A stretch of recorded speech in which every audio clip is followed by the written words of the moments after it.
Fire, fire, fire, fire. Now you've heard it. Not shouted in a crowded theatre, admittedly, as I realize I seem now to have shouted it in the Hogwarts dining room.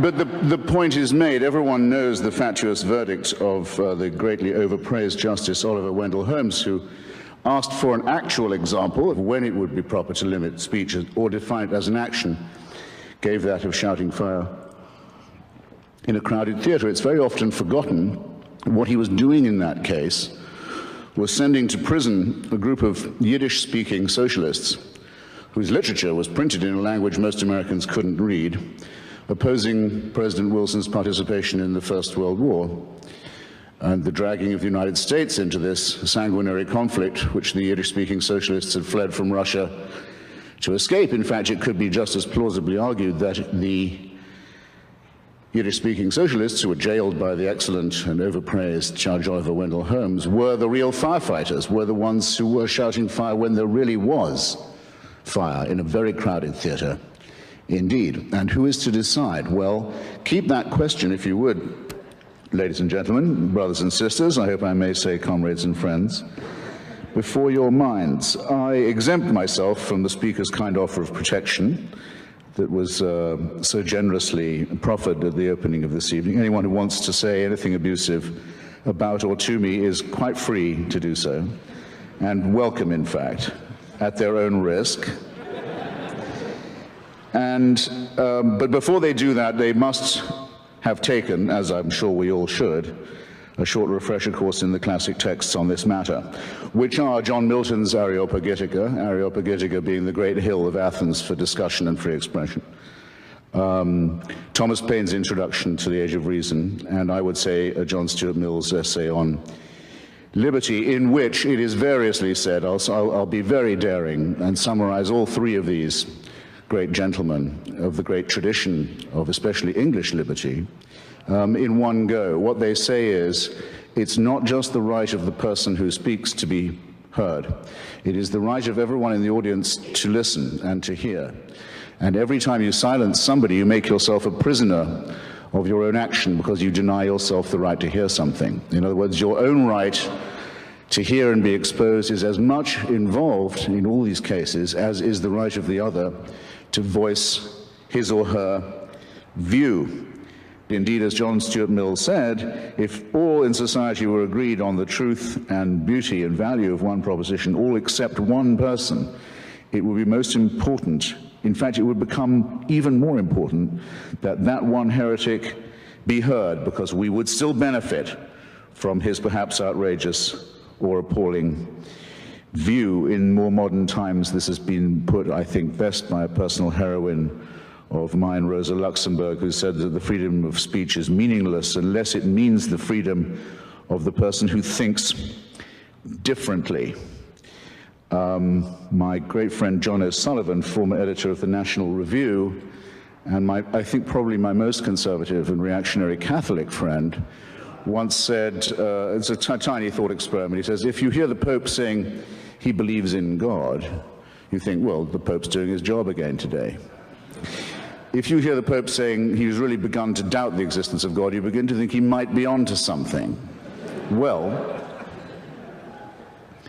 if everybody in North America is forced to attend at school training in sensitivity on Holocaust awareness and is taught to study the final solution about which nothing was actually done by this country or North America or the United Kingdom while it was going on, but let's say as if in compensation for that, everyone's made to swallow an official and unalterable story of it now, and it's taught as the great moral exemplar, the moral equivalent of the morally lacking elements of the Second World War, the way of stilling our uneasy conscience about that combat. If that's the case with everybody, as it more or less is, and one person gets up and says, you know about this Holocaust, I'm not sure it even happened. In fact, I'm pretty certain it didn't. Indeed, I begin to wonder if the only thing is that the Jews brought a little bit of violence on themselves. That person doesn't just have a right to speak. That person's right to speak must be given extra protection, because what he has to say must have taken him some effort to come up with. might contain a grain of historical truth, might in any case give people to think about why do they know what they already think they know? How do I know that I know this, except that I've always been taught this and never heard anything else? It's always worth establishing first principles. It's always worth saying, what would you do if you met a Flat Earth Society member? Come to think of it, how can I prove the Earth is round? Am I sure about the theory of evolution? I know it's supposed to be true. Here's someone who says there's no such thing, it's all intelligent design. How sure am I of my own views? Don't take refuge in the false security of consensus and the feeling that whatever you think, you're bound to be okay because you're in the safely moral majority. One of the proudest moments of my life, that's to say, in the recent past, has been defending the British historian David Irving, who is now in prison in Austria for nothing more than the potential of uttering an unwelcome thought on Austrian soil. He didn't actually say anything in Austria. He wasn't even accused of saying anything. He was accused of perhaps planning to say something that violated an Austrian law that says only one version of the history of the Second World War may be taught in our brave little Tyrolean republic. The republic that gave us Kurt Waldheim as Secretary General of the United Nations, a man wanted in several countries for war crimes. You know, the country that has Jörg Haider, the leader of its own fascist party, in the cabinet that sent David Irving to jail. You know the two things that have made Austria famous, given it its reputation, by any chance? Just while I've got you. I hope there are some Austrians here to be upset by it. Well, a pity if not, but the two great achievements of Austria are to have convinced the world that Hitler was German and Beethoven was Viennese. Now to this proud record they can add, they have the courage finally to face their past and lock up a British historian who's committed no crime except that of thought and writing. And that's a scandal. And I can't find a seconder usually when I propose this, but I don't care. I don't need a seconder. My own opinion is enough for me, and I claim the right to have it defended against any consensus, any majority, anywhere, any place, any time. And anyone who disagrees with this can pick a number, get online, and kiss my ass. Now, I don't know how many of you don't feel you're grown up enough to decide this for yourselves and think you need to be protected from David Irving's edition of the Goebbels diaries, for example, out of which I learned more about the Third Reich than I had from studying Hugh Trevor Roper and A.J.B. Taylor combined when I was at Oxford. But for those of you who do, I'd recommend another short course of revision. Go again and see not just the film and the play, but read the text of Robert Bolt's wonderful play, Man for All Seasons. Some of you must have seen it, where Sir Thomas More decides that he would rather die than lie or betray his faith. And at one moment, More is arguing with a particularly vicious witch-hunting prosecutor, a servant of the king and a hungry and ambitious man. And More says to this man, you'd break the law to punish the devil, wouldn't you? And the prosecutor, the witch hunter, says, break it? He said, I'd cut down every law in England if I could do that, if I could capture him. And More says, yes, you would, wouldn't you? And then when you'd corner the devil and the devil turned round to meet you, where would you run for protection? All the laws of England having been cut down and flattened, who would protect you then? Bear in mind, ladies and gentlemen, that every time you violate or propose to violate the free speech of someone else, you, in potentia, you're making a rod for your own back, because the other question raised by Justice Oliver Wendell Holmes is simply this: who's going to decide? To whom do you award the right to decide which speech is harmful, or who is the harmful speaker? Or to determine in advance what are the harmful consequences going to be that we know enough about in advance to prevent? To whom would you give this job? To whom are you going to award the task of being the censor? Isn't it a famous old story that the man who has to read all the pornography in order to decide what's fit to be passed and what is fit not to be is the man most likely to become debauched? Did you hear any speaker in the opposition to this motion, eloquent as one of them was, to whom you would delegate the task of deciding for you what you could read, to whom you would give the job of deciding for you, relieve you of the responsibility of hearing what you might have to hear? Do you know anyone? Hands up. Do you know anyone to whom you'd give this job? Does anyone have a nominee? You mean there's no one in Canada good enough to decide what I can read or hear? I had no idea. But there's a law that says there must be such a person, or there's a subsection of some piddling law that says it. Well, the hell with that law then. It's inviting you to be liars and hypocrites and to deny what you evidently know already. About the censorious instinct, we basically know all that we need to know, and we've known it for a long time. It comes from an old story about another great Englishman, sorry to sound so particular about that this evening, Dr. Samuel Johnson, the great lexicographer, author of the first, compiler, I should say, of the first great dictionary of the English language. When it was complete, Dr. Johnson was waited upon by various delegations of people to congratulate him, of the nobility, of the quality, of the commons, of the lords, and also by a delegation of respectable ladies of London who attended on him in his Fleet Street lodgings and congratulated him. Dr. Johnson, they said, we are delighted to find that you have not included any indecent or obscene words in your dictionary. Ladies, said Dr. Johnson, I congratulate you on being able to look them up. Anyone who can understand that joke, and I'm pleased to see that about 10% of you can, gets the point about censorship, especially prior restraint, as it's known in the United States, where it's banned by the First Amendment to the Constitution. It may not be determined in advance what words are apt or inapt. No one has the knowledge that would be required to make that call, and, more to the point, one has to suspect the motives of those who do so. In particular, the motives of those who are determined to be offended, of those who will go through a treasure house of English, like Dr. Johnson's first lexicon, in search of filthy words to satisfy themselves and some instinct about which I dare not speculate. Now, I am absolutely convinced that the main source of hatred in the world is religion and organized religion. Absolutely convinced of it.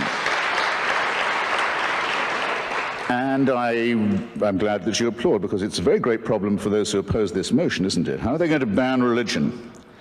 How are they going to stop the expression of religious loathing, hatred, and bigotry? I speak as someone who's a fairly regular target of this, and not just in rhetorical form. I have been the target of many death threats. I know within a short distance of where I'm currently living in Washington, I can name 2 or 3 people whose names you'd probably know who can't go anywhere now without a security detail because of the criticisms they've made of one monotheism in particular. And this is in the capital city of the United States. So I know what I'm talking about, and I also have to notice that the sort of people who ring me up and say they know where my children go to school, and they certainly know what my home number is and where I live, and what they're going to do to them and to my wife and to me, and who I have to take seriously because they have done it to people I know, are just the people who are going to seek the protection of the hate speech law if I say what I think about their religion, which I'm now going to do. Because I don't have any what you might call ethnic bias. I've no grudge of that sort. I can rub along with pretty much anyone of any, as it were, origin or sexual orientation or language group, except people from Yorkshire, of course, who are completely untakeable. And I'm beginning to resent the confusion that's being imposed on us now, and there was some of it this evening, between religious belief, blasphemy, ethnicity, profanity, and what one might call multicultural etiquette. It's quite common now for people to use the expression, for example, anti-Islamic racism, as if an attack on a religion was an attack on an ethnic group. The word Islamophobia, in fact, is beginning to acquire the opprobrium of that was once reserved for racial prejudice. This is a subtle and very nasty insinuation that needs to be met head on. Who said, what if Falwell says he hates fags? What if people act upon that? The Bible says you have to hate fags. If Falwell says he's saying it because the Bible says so, he's right. Yes, it might make people go out and use violence. What are you going to do about that? You're up against a group of people who will say, you put your hands on our Bible or we'll call the hate speech police. Now, what are you going to do when you've dug that trap for yourself? Somebody said that anti-Semitism and Kristallnacht in Germany was the result of 10 years of Jew baiting. 10 years? You must be joking. It's the result of 2,000 years of Christianity, based on one verse of one chapter of St. John's Gospel, which led to a pogrom after every Easter sermon every year for hundreds of years, because it claims that the Jews demanded the blood of Christ be on the heads of themselves and all their children to the remotest generation. That's the warrant and license for, and incitement to, anti-Jewish pogroms. What are you going to do about that? Where's your piddling subsection now? Does it say St. John's Gospel must be censored? Do I, who've read Freud and know what the future of an illusion really is, and know that religious belief is ineradicable as long as we remain a stupid, poorly evolved mammalian species, think that some Canadian law is going to solve this problem? Please. No, our problem is this: our prefrontal lobes are too small, and our adrenaline glands are too big, and our thumb finger opposition isn't all that it might be. And we're afraid of the dark, and we're afraid to die, and we believe in the truths of holy books that are so stupid and so fabricated that a child can, and all children do, but as you can tell by their questions, actually see through them. And I think it should be, religion, treated with ridicule and hatred and contempt, and I claim that right. Now, let's not dance around. Not all monotheisms are exactly the same at the moment. They're all based on the same illusion. They're all plagiarisms of each other. But there's one in particular that at the moment is posing a serious menace, not just to freedom of speech and freedom of expression, but to quite a lot of other freedoms too. And this is the religion that exhibits the horrible trio of self-hatred, self-righteousness, and self-pity. I'm talking about militant Islam. Globally, it's a gigantic power. Globally, it's a gigantic power. It controls an enormous amount of oil wealth, several large countries and states, with an enormous fortune. It's pumping the ideology of Wahhabism and Salafism around the world, poisoning societies where it goes, ruining the minds of children, stultifying the young in its madrasas, training people in violence, making a cult of death and suicide and murder. That's what it does globally. It's quite strong. In our societies, it poses as a cringing minority whose faith you might offend, which deserves all the protection that a small and vulnerable group might need. Now, it makes quite large claims for itself, doesn't it? It says it's the final revelation. It says that God spoke to one illiterate businessman in the Arabian Peninsula 3 times through an archangel, and that the resulting material, which, as you can see when you read it, is largely plagiarized from the Old and the New Testament, almost all of it actually plagiarized ineptly from the Old and New Testament, is to be accepted as a divine revelation and as the final and unalterable one, and that those who do not accept this revelation are fit to be treated as cattle, infidels, potential chattel, slaves, and victims. Well, I tell you what, I don't think Muhammad ever heard those voices. I don't believe it. And the likelihood that I'm right, as opposed to the likelihood that a shepherd who couldn't, a businessman who couldn't read, had bits of the Old and New Testament redictated to him by an archangel, I think puts me much more near the position of being objectively correct.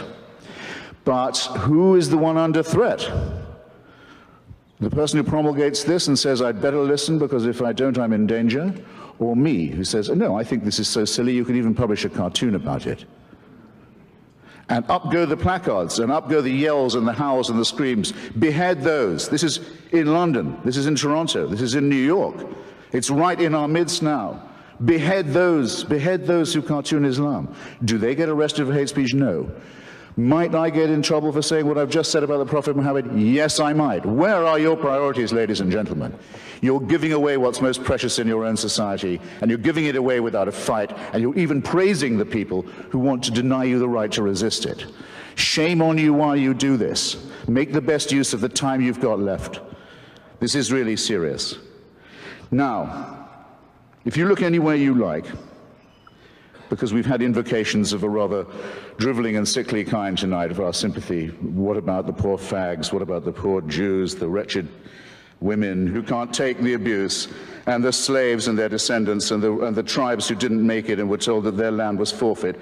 Look anywhere you like for the warrant for slavery, for the subjection of women as chattel, for the burning and flogging of homosexuals, for ethnic cleansing, for anti-Semitism, for all of this. You look no further than a famous book that's on every pulpit in this city and in every synagogue and in every mosque. And then just see whether you can square the fact that the force that is the main source of hatred is also the main caller for censorship. And when you realize that you're therefore this evening faced with a gigantic false antithesis, I hope that still won't stop you from giving the motion before you the resounding endorsement that it deserves. Thanks awfully. Night-night. Stay cool. Support Ontario's public television. Donate at tvo.org.